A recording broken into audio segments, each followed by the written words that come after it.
Years had passed, and Sherlock Holmes, the greatest detective of his time, had nearly forgotten the mysterious case of Arthur Finch. The case that had once consumed him, every waking moment spent poring over evidence, every second filled with the hope of finding an explanation, had faded, buried under an avalanche of other investigations and cases. Yet, despite the years that had passed, there remained a corner of Holmes's mind that would not let it go. He had grown older. The sharpness of his mind was still intact, but the weight of age bore down upon him in subtle ways. His once unyielding energy now manifested as moments of quiet introspection, often at the lonely desk in his study. Even with the world moving on, there was something about that unsolved case. The one where, no matter how deep he dug, how many times he retraced his steps, he couldn't find the answers. That still gnawed at him, like an itch he couldn't scratch.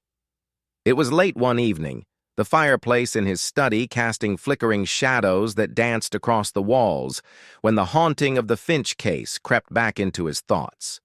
Holmes was alone, save for the sound of the ticking clock and the occasional crackle from the hearth. His eyes were tired, but his mind was sharp, always turning over the case that had left him with nothing but confusion and frustration. The letters that had predicted each mundane event in Finch's life had ceased long ago. Finch himself had disappeared without a trace, leaving behind a life of ordinary routine and a mystery Holmes could never crack. There was no clue to suggest what had happened to the man, no sign of who had orchestrated it all. No fingerprints, no hidden messages. The case had fallen into the abyss of unsolved mysteries, and Holmes had let it go, forced to, in fact, after years of coming up empty. But just as Holmes had come to terms with the fact that this was one puzzle that he could not solve, a sharp knock at the door shattered the silence of his study. Sherlock, a creature of habit, rarely had unexpected visitors at this late hour, and when the door swung open, it wasn't a familiar face that greeted him. It was Watson. Dr. John Watson, now older and with streaks of gray running through his once dark hair, stepped into the room with a gravity in his posture that Holmes hadn't seen in years. Watson's face was tight, his eyes shadowed by something more serious than the usual tales of their old adventures. "Holmes," he said, his voice strained. "There's something I think you need to see. Something I should have brought to you sooner." Holmes raised an eyebrow, his pulse quickening in the way it always did when something unexpected was unfolding. "What is it, Watson? You seem troubled." Watson set down a letter, worn and crinkled with age, on the table between them. Holmes, despite the calm demeanor he had cultivated over the years, felt a rush of unease sweep over him. This letter, he realized, was eerily familiar. The handwriting, precise, methodical, and unmistakable, was the same as the one from Finch's disturbing series of letters, but it wasn't addressed to Finch. It was addressed to Holmes himself. Without a word, Holmes opened the envelope, his heart already pounding in his chest. He unfolded the note and read the single, chilling sentence within. The answer was never in the letters, Holmes. It was in the silence. The world seemed to stop for a moment as Holmes read and reread the words. The room around him felt distant, almost unreal. There was no specific threat in the note, no direct revelation of the one behind it. But somehow, in the stark simplicity of the sentence, Holmes felt an icy grasp on his heart. The mystery that had eluded him for so long wasn't about predicting events, about tracking down a criminal, or about solving a crime. It was about something far deeper, something more unsettling. The case of Arthur Finch had never been a case of deduction. It had been a case of waiting, of patience. It had been about the unspoken, the unanswered, and the void that lay between his thoughts and reality. Watson, watching Holmes's expression shift, stepped closer. I didn't want to bring this up, but I've been to Finch's old apartment. His home was abandoned years ago, but in one of the closets, I found something else." Holmes looked up, his face pale, his hands trembling as he clutched the letter. "What did you find, Watson?" Watson hesitated, almost as though he had to find the right words, the right way to say it. "His journals, hundreds of pages. All of them were about you, Holmes, and about the case, about everything, right down to the way you'd investigate. Every method you'd use to try and crack it.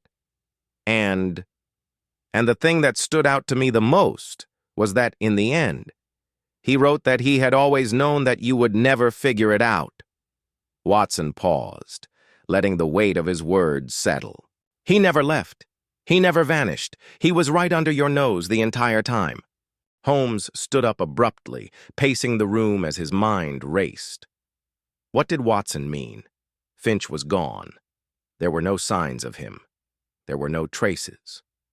And yet, if Finch had known, if he had anticipated every move Holmes would make, was it possible that Finch had orchestrated his own disappearance? Was it possible that the entire case had been one vast, cruel game, a game designed to expose Holmes's limits?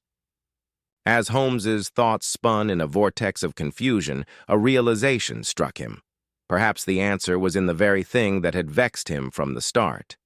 The case hadn't been about a criminal, or even about solving the mystery of Finch's disappearance. It had been a test of Holmes's own abilities, his need for resolution, his inability to accept the absence of answers.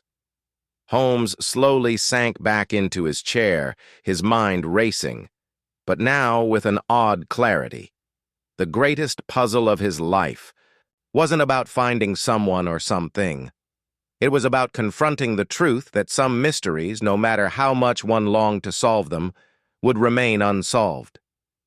The silence, the absence of explanation, the endless questions, they were all part of the case. It wasn't a crime to be solved, but a challenge to his very understanding of the world.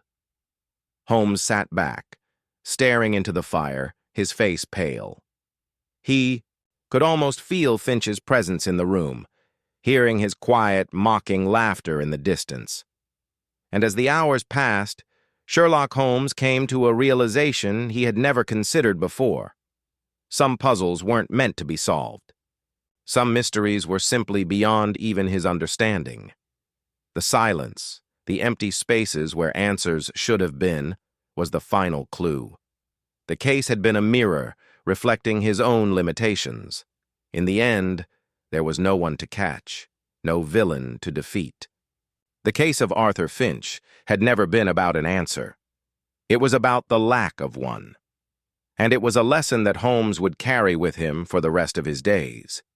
In that moment, Sherlock Holmes understood. The mystery that had haunted him, the case that had eluded him, had finally cracked him. And the silence, that haunting silence, was the only answer he would ever get.